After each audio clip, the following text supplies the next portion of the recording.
This podcast is brought to you by UConnect, the creator of the first all-in-one virtual career center. Scale your impact and engage more students with a platform that puts all of your career resources in one place. Hey friends, welcome back to the Career Everywhere podcast. I'm your host, Meredith Metzger, and this week I'm excited to welcome Cheryl Rotyliano, the Senior Associate Director of Market Readiness and Employment at the Wake Forest University School of Business. In this episode, I talk with Cheryl about how she's demystifying the recruiter experience by building a simulation that replicates an ATS system and gives each student a behind-the-scenes look at what recruiters actually do and some of the challenges they have to manage.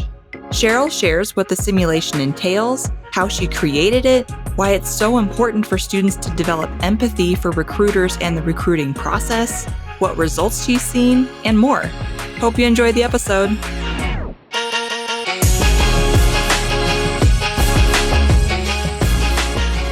Thank you for being here, Cheryl. Thanks for having me.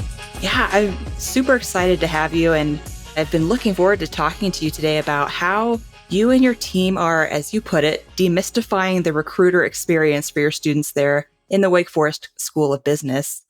And it sounds like you've developed this really cool simulation that kind of replicates an ATS system and gives each student a behind-the-scenes look of what recruiters actually do and some of the challenges that they have to manage on a daily basis. And I don't want to give away all the details just yet, but as a teaser for anyone watching or listening, Cheryl's program is just a super smart way to show students how the hiring process works rather than just tell them. So before I get into my questions, Cheryl, is there anything else you would like to add about yourself, your background, or your role there at Wake Forest? Sure. Yeah, there might be a little bit of background on the university and my role that gives some context to why this was developed and some of the history behind it. So as an outsider, before I joined Wake Forest, I was attracted to the high level of attention that career development was on campus and the forward-thinking mindset. As a sort of spoiler alert, as an insider, I still feel the same way, right? Sometimes that doesn't happen. My role specifically focuses on what we call coaching excellence, which is focusing not just on what we are offering, but really focusing on the how. It's a focus on quality and on impact. And so with that, some of the questions that I ask myself and ask our coaches to ask themselves is things like, how can one-on-one appointments be more impactful than they currently are? Or how can our programs continue to elevate student needs? So it's a true eye on quality, and thus this higher you simulation was developed at least 10 years ago. And so this past year has been really infusing technology and AI, which made the perfect sense in terms of my focus. Yeah, that makes it very timely too, I imagine. Indeed, I've gotten a lot of good practice with some of the systems. Okay, cool. Yeah, I'm excited to dig into all of those details here in a minute, but before I get into the more specific questions about our topic, I do want to kick us off with a question I ask all of our guests here on the podcast, and that's, what does career everywhere mean to you? Mm-hmm. So there's a few aspects of career everywhere that resonate especially with me. One is the shift from being a career provider, right? It's really service oriented, to more of a facilitator for sure. And equitable access. People that work with me know that I repeat that pretty often. Like, are we really, does everybody have access to this? Is this under the radar? Can we communicate this further? So there's a level of forward thinking that I enjoy with the Career Everywhere community. I love that. Yeah. I love how kind of the Career Everywhere tenets, a couple of which you mentioned, just simplify this like seemingly big idea into just a few key things. Like you mentioned, moving from sole provider to facilitator, working with people across campus, which is a good segue into our topic today. So again, it's all about how you're demystifying that recruiter experience. You're giving students, again, kind of a behind the scenes look of what recruiters have to deal with so that they actually understand how the application process works and hopefully have a little bit more empathy for what recruiters go through. So just to start us off with some context, can you walk me through this ATS simulation you've developed and like what this program entails? Sure. Yeah. So we can definitely get a lot more into the empathy development, because that's something that I do feel passionate about. The program in general, I'll try to go kind of step by step in what it looks like so people can envision it a little bit. So currently the program runs live. I'm developing an asynchronous version, but not quite there yet. So it runs live. It can be facilitated online or in person. We've done both for groups of students anywhere from 10 to 100. The scale is pretty good with it. We split students into small groups for the activity because we found that more meaningful conversations will happen when they start to disagree with each other on the decisions that they want to make for hiring, right? So really good conversations that helps facilitate. As far as the order of events goes, typically we can fit this into an hour. It is pretty tight as far as the hour is concerned, but the time rush is part of the activity. So each portion is very specifically timed so that they feel the crunch the way a recruiter may, to have a deadline that they need applicants by, and then they need first rounds to be done. And so that level of pressure we're trying to simulate. So in the beginning, there's an introduction phase, kind of introducing the activity, what the general purpose is. That's where they really learn that they are going to be a recruiter today as part of a hiring team. We do explain the basics of an ATS system, being that some students may not come into the room having that knowledge to begin with. And then we'll orient them to the job description itself so that they know the position that they've been, recruiting for and trying to drum up interest with students. So after the job description, they move on to the actual ATS. And so it's modeled after Workday. Even as a professional I work at a school who uses Workday for our own systems. And I still had to dig a little bit to see exactly what this looks like in most companies and all the things. So it's not a view that students normally get.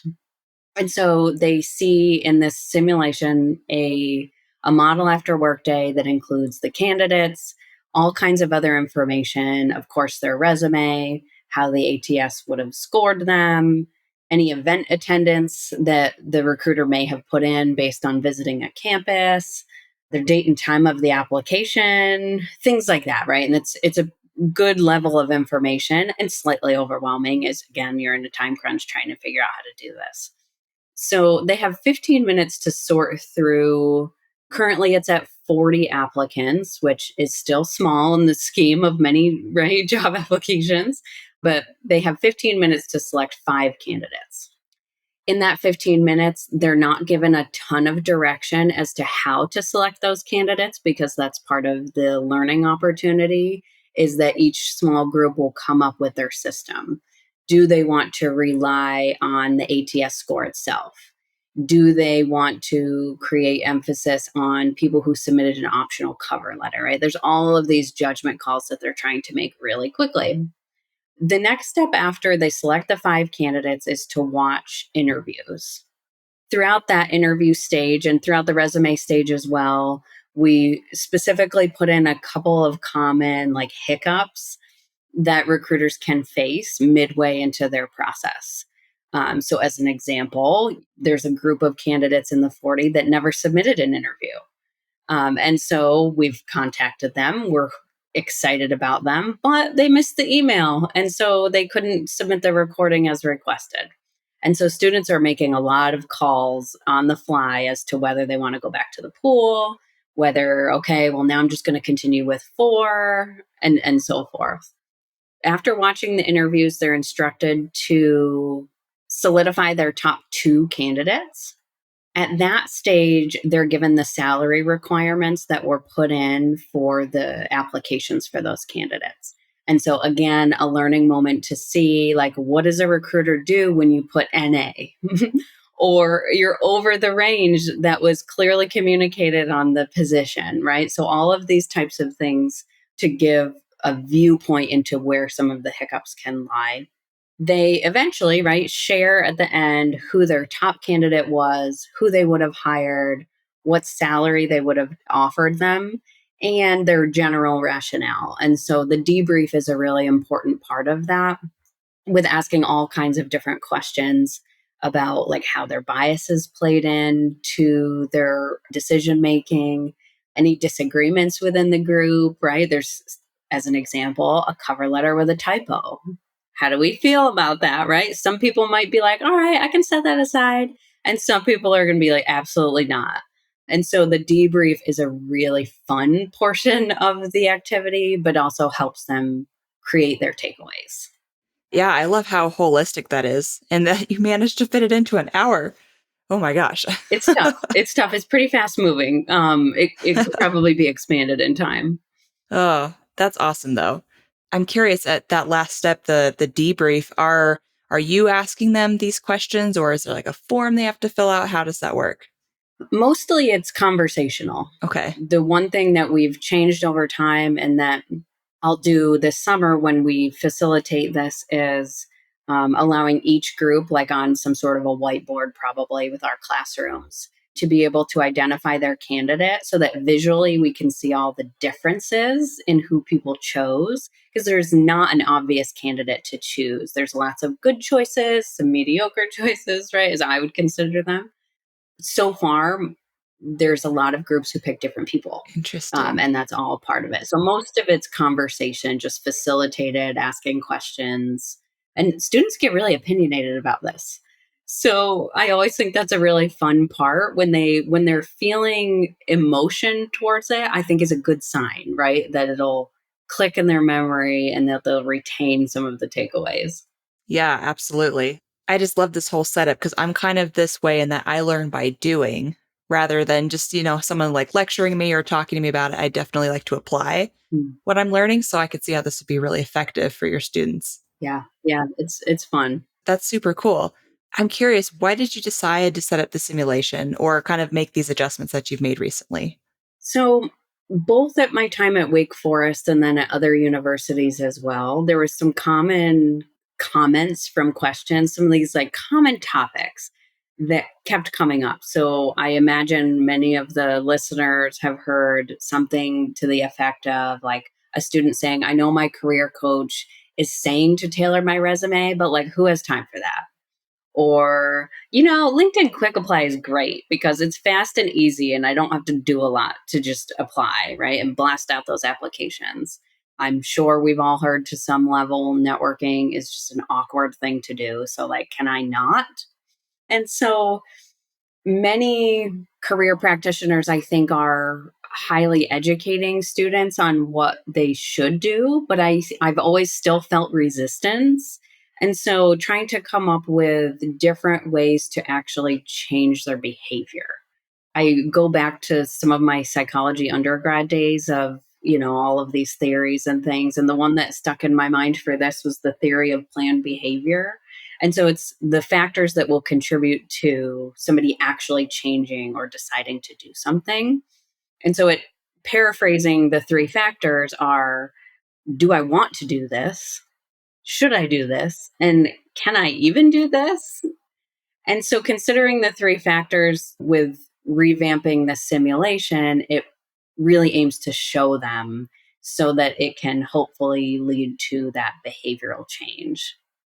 As we talked a little bit about empathy for a minute, I also have seen this sort of disconnect between students and recruiters to some level. I think everyone is trying to work on that in like, what is life actually like? Like, why are students not responding to my emails? Or why, as a recruiter, like, why did I send them a recorded interview request? And why did the student not want to do it? So some of that like empathy development for what's actually happening on the other side of things. And so as I have been researching, ways to develop empathy and what works for this sort of age bracket for a traditional undergraduate student, I found some research of developing empathy for undergraduate nursing students and really solid backing that happened through immersive and experiential learning settings that provided opportunities for guided reflection. So I was like, okay, I think we could do that, right? If I have this cited research along with, some of just, of course, like gut reactions as a career coach, then all right, let's do this. Specific to simulations themselves, another study noted the importance of really getting the perspective of the person that you're trying to understand rather than just thinking about what you think they think. So, really walking around in their shoes, testing it out. And without a simulation, I don't know how students do that, right, from the recruiter space, unless they specifically have a recruiting internship, which of course would be beautiful. However, we can't set that up for all students, and of course they have other interest areas. So it was the most scalable way, using some of that research backing to be able to have students walk in their shoes a little bit. Yeah. Yeah, that makes a lot of sense. And did want to call out for the people who are watching or listening that will include links to some of those things that Cheryl just mentioned in the show notes. So you can go check those out for yourself. Cheryl was also kind enough to share several screenshots kind of about the program and how it's set up. So you can use that as inspiration if you want to maybe set up something similar for your program. So Cheryl, I'm curious, is this program or is the simulation, is it required? If not, how do you get the word out? How do you get students involved? It's a combination. I have goals of really spreading this throughout campus, thus career everywhere concepts. Currently, at least within the school business, we have some required and some optional. There are some spaces where we're privileged to have career courses. So, as I talk about the summer, it's our master's students in a career course, and we do this higher use simulation sort of as a capstone at the end. So you've learned these concepts, and now we're putting them so you kind of see how this functions. In other spaces, it's more of a kind of one-off program that's more voluntary. I hope to roll it out with some student organizations. So lots of goals there, but currently, yeah, combination of required and not required. Okay. So for the students where it's not required, how do you inform them about this program? How do you get them to want to participate? It's a good question. That is always, right? Yeah, like that is always at the forefront. Really, in terms of Wake Forest, it's partnering with other people, either student organizations or going into a classroom with a faculty member who thinks that these concepts can really apply to the content in their course. Something like business communications course, or something where the concepts really do make sense. In a lot of cases, it's that partnering aspect and having the relationships to be able to say, hey, we have this new thing.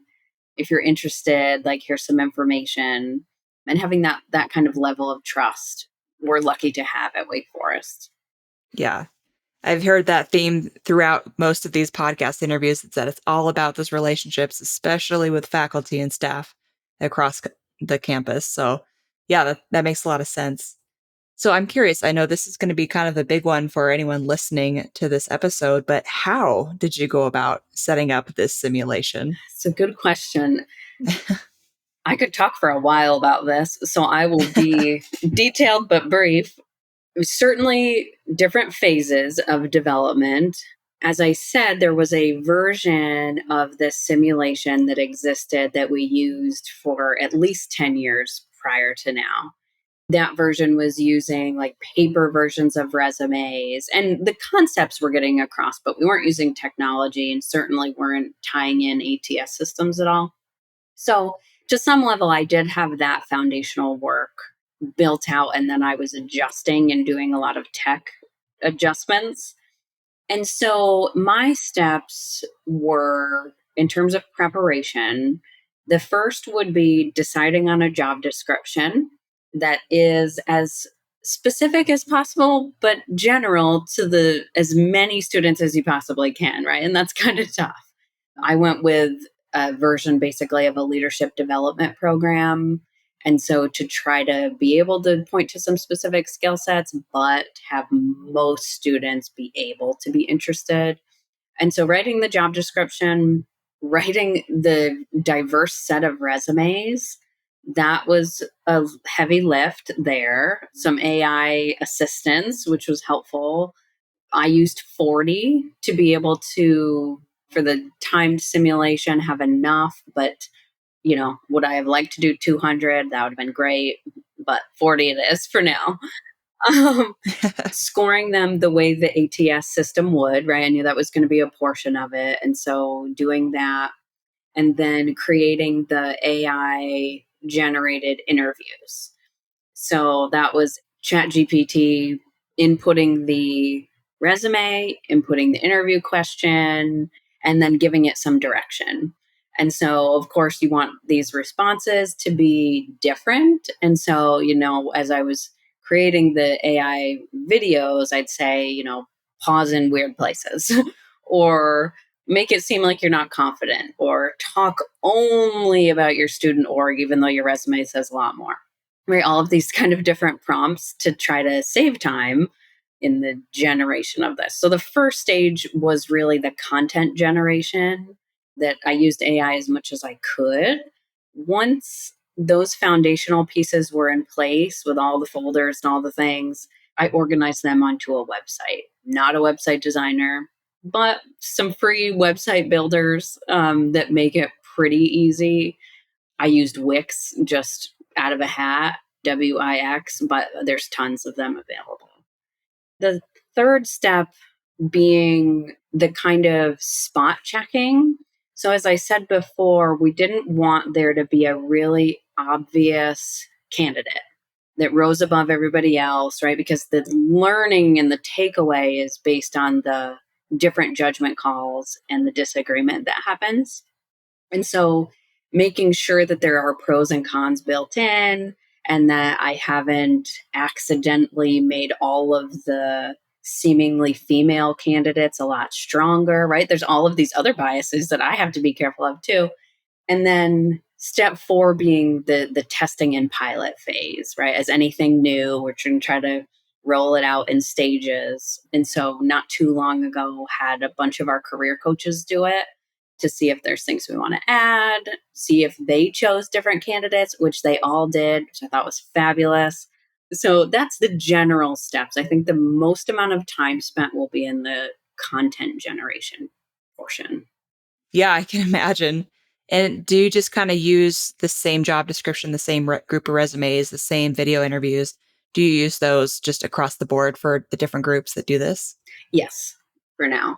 Okay. I would like to have different versions in the future. At the moment, they are all Wake Forest students for one opportunity. And so I'd like to generalize it a little bit more in the future too. Okay. I'm curious, how long did it take you to create all of that content?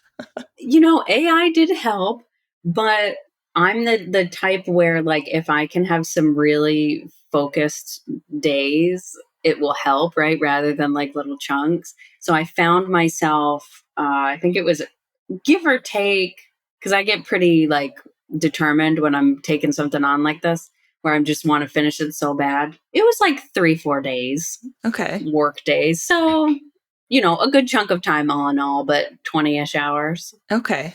Yeah, it's funny. I'm the same way when it comes to like writing or pretty much anything creative. I'm like, I just want to do it all at once. I don't want to do a little bit of it at a time. Yeah, you get in the zone. Sometimes I wonder if that's a result of my journalism training where I'm used to having to just write the story all at once, send it off, and then move on to the next thing. That could be. Yep. Hey, friend, if you're enjoying this podcast, I think you'd really like the Career Everywhere community. The Career Everywhere community is a digital space for career leaders like you to learn from each other, collaborate, and share best practices around your work. And the best part, it's totally free to join. Join over 1,000 other career leaders and sign up today at careereverywhere.com/community. So, did you talk to recruiters in this process as you were kind of generating this new content, updating the ATS angle to this? Were you talking to recruiters, kind of getting their input as you developed this? So I had talked to some, not in a extremely organized or structured fashion. That's one of the things that I hope to do over the summer and fall, is to continue to show more people. As an example, I'm keeping track of who the top candidates were and sort of gathering that data, because students are always curious, right? Like, well, who should I have chosen then? And so as it continues, we're working on some, especially with some of our recruiters that we have strong relationships with, to making sure that we're continually, right? If something major changes about an ATS system, all right, here we go. Back to this, 3.0 simulation. So we'll continue on an ongoing basis to do that. Okay. Speaking of the ATS part of this, I'm curious. I don't know the behind the scenes stuff of how an ATS works, but does your documentation kind of explain to the students why a resume is scored the way that it's scored? Or do they just get the score? Yeah, there is some documentation about sort of how it functions. So we on the front end of the activity when we're orienting them to like how the ATS looks and what this huge table basically how it functions, we're explaining what sort of the scoring considerations were. Things like the big one is keywords on the resume that match the job description. So, to what level were they able to do that? Does the formatting on the resume serve or hinder that keyword search? And so there's one kind of tricky resume in there that's fabulous, but doesn't work as far as the ATS is concerned. That only students who go one by one and look at every resume, they're only going to catch that person. They're not going to catch it based on the score because there was functional errors with the formatting. So we do as much as we can, and we have some kind of external links so that they can dig further into that. Once they recognize the importance of the ATS, then it's like, okay, well, now what am I going to do? Yeah, that's true. It's kind of the teaser. Yeah, like let me not just tell you how difficult this is. Let me give you some tools now so that you can make sure that your resume is effectively serving the ATS system the way you need it to. Yeah. Oh, that's fascinating. I mean, yeah, that would work for me for sure. If I felt the pain a little bit, I'd be like, okay, I need to go research why this is the way it is and how I use that to my advantage now. Yeah, absolutely. Absolutely. Once you've seen it in action. Yeah, that's pretty effective. Kind of speaking of that, what are some of the results that you've seen since launching this new and improved version of the simulation? Yeah, so in general, the activity as it's existed in the past, because some of it is consistent from the past version to the new version, the students really love the interactivity and they love the challenge. They're like, game on, Cheryl, here we go. And I love that, right? Again, that like emotional, when you can evoke that just a little bit, I love to see that energy rise. And so in the group work, as surprising as it sounds, this is a place where I think that they can come together, right? Some group works is a little bit tough, but this is an hour and then you can leave, right? So group work in this context, we've gotten really good feedback about. The new version, especially with our career coaches, as I said, everyone chose a different person and really loving the modernization because this is stuff that we're teaching about ATS and about recorded interview processes and all of that. And so being able to really show the students those aspects really helps.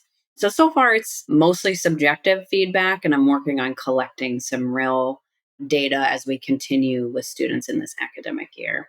Yeah, yeah, that's great. I'm curious, what have been some of those comments from students, if you can think of any off the top of your head? Sure. To some level, what you would expect that they don't realize how difficult this would be. They're like, yeah, yeah, okay, I'll just choose a candidate. It's no problem, right? Like hiring is so exciting to be able to have this type of power, but don't realize how difficult the time constraint will be.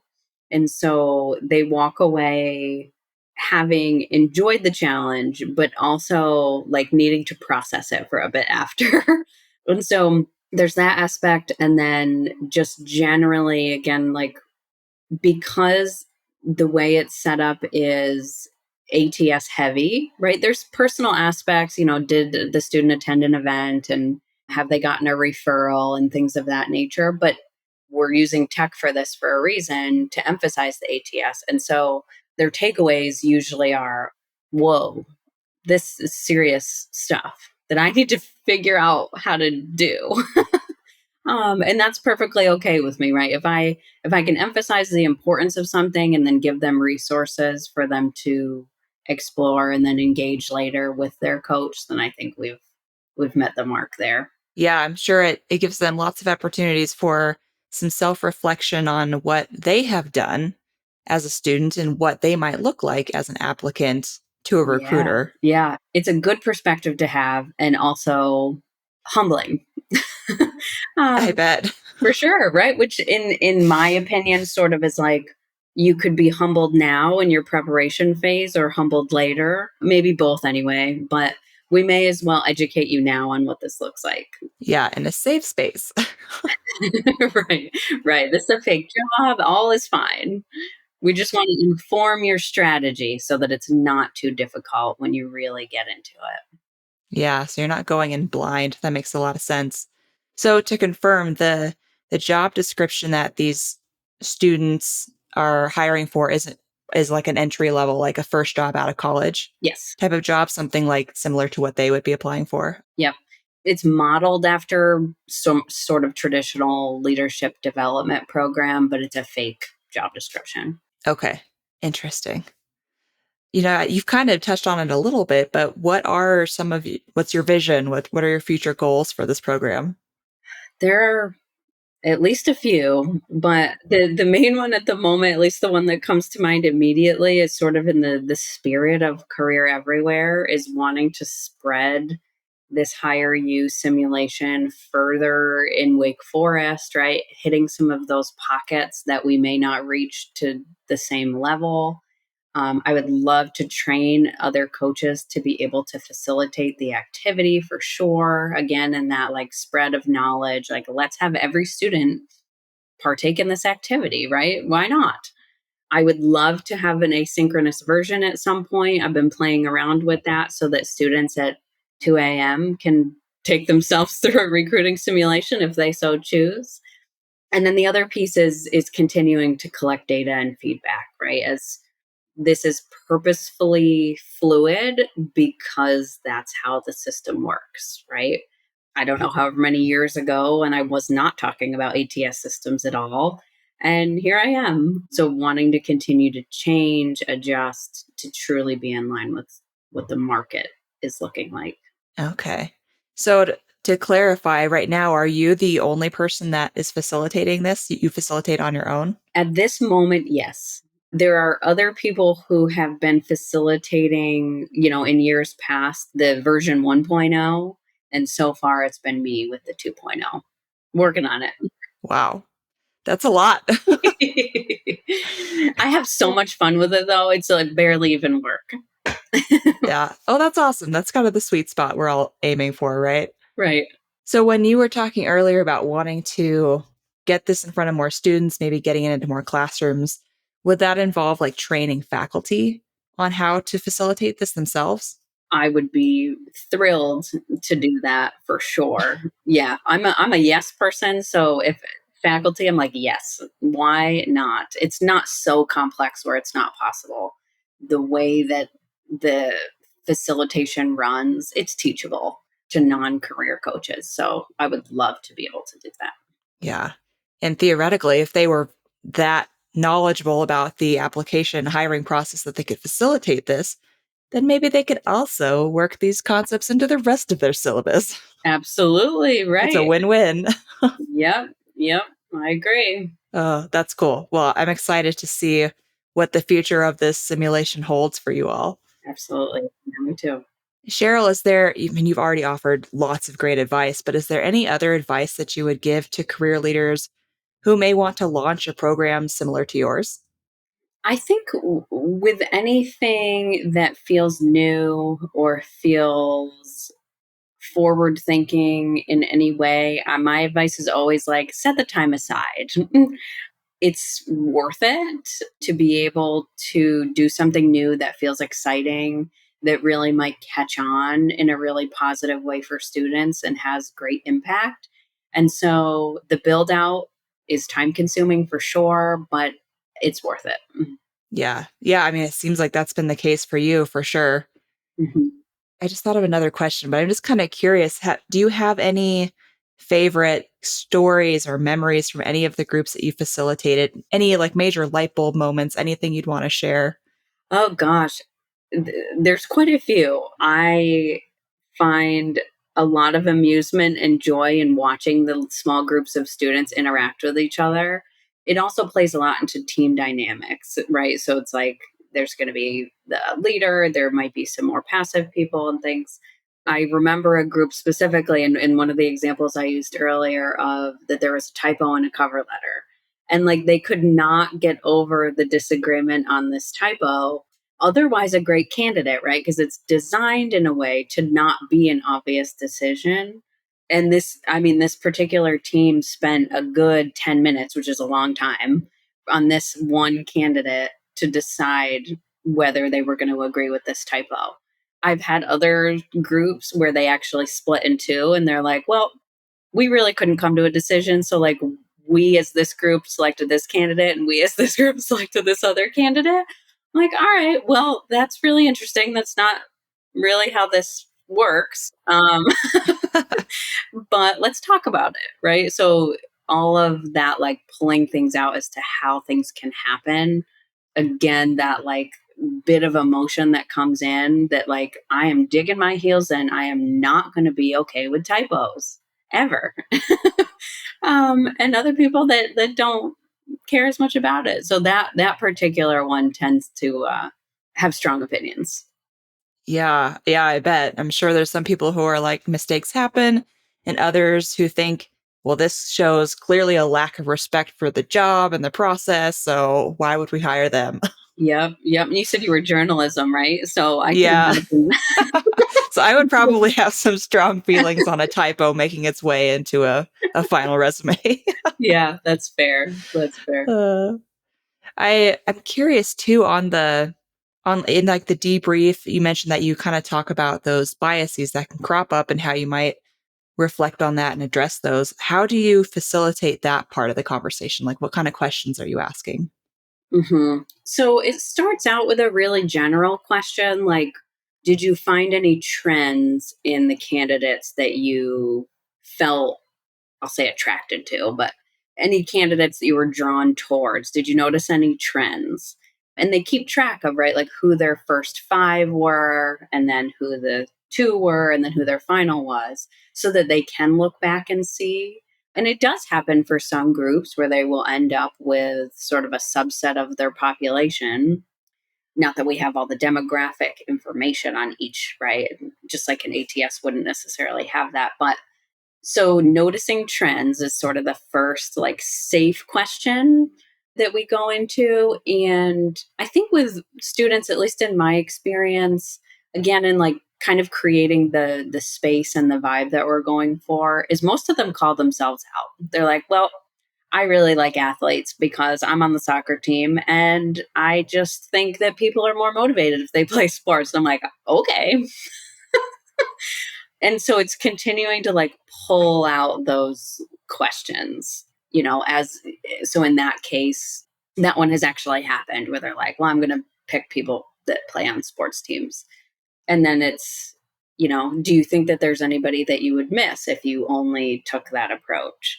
Or take a look back at this candidate real quick and tell me what your thoughts are on them. And so it's that taking the time to be deeper in their approach. With more time, I think we'd go even further.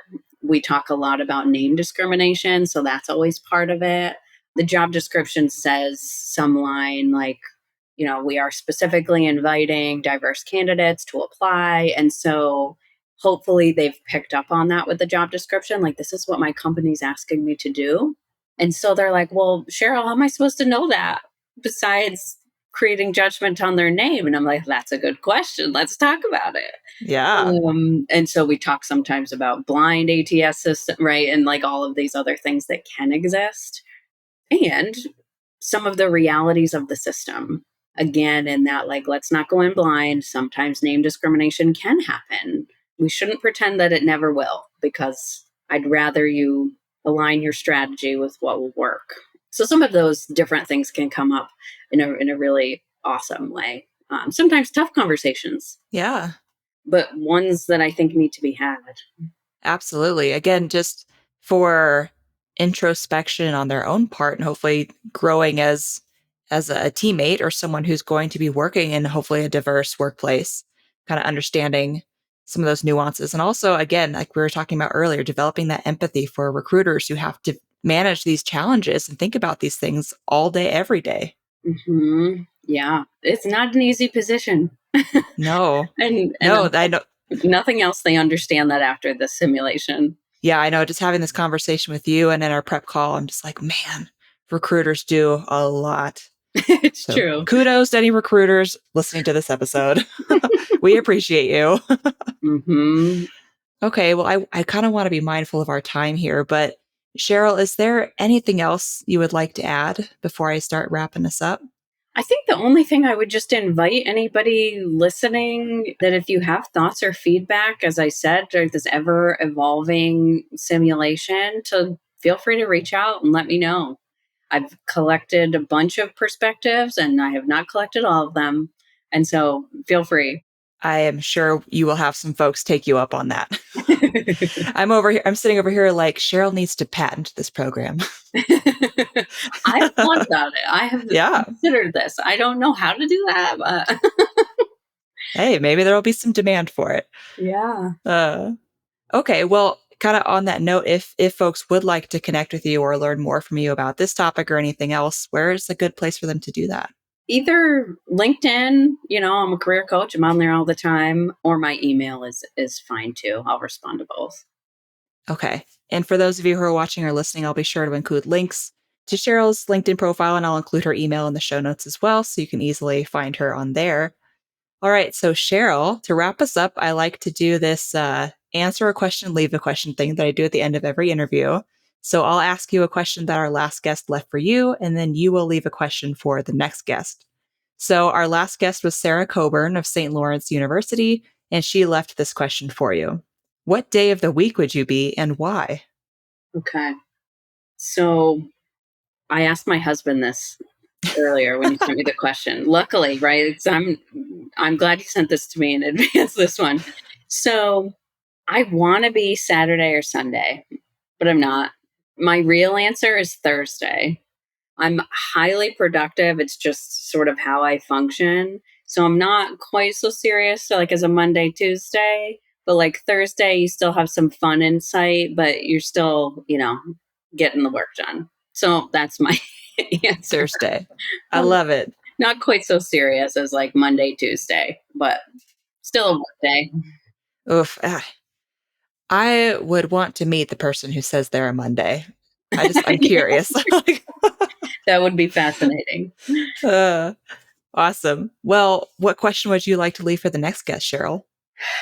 So my colleagues over the last about 10 years will giggle at this if they watch this, because they will have heard this before.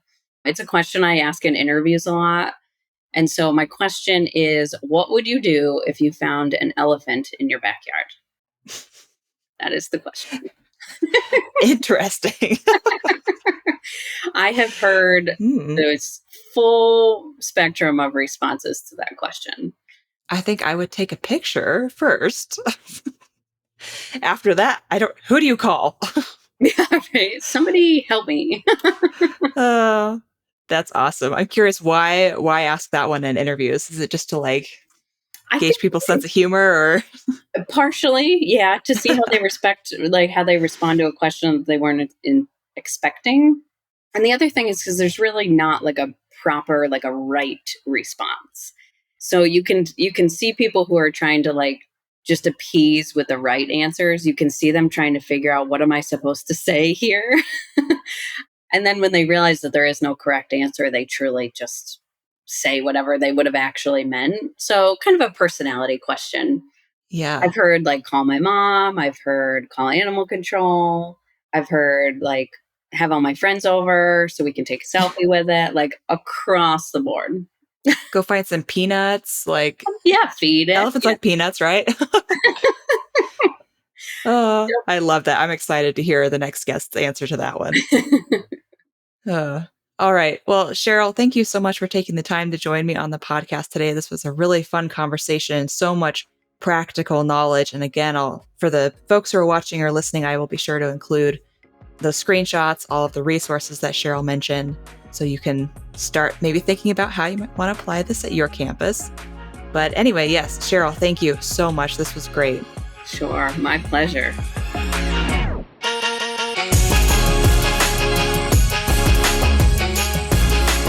That's all for this episode of Career Everywhere. Thanks so much for listening.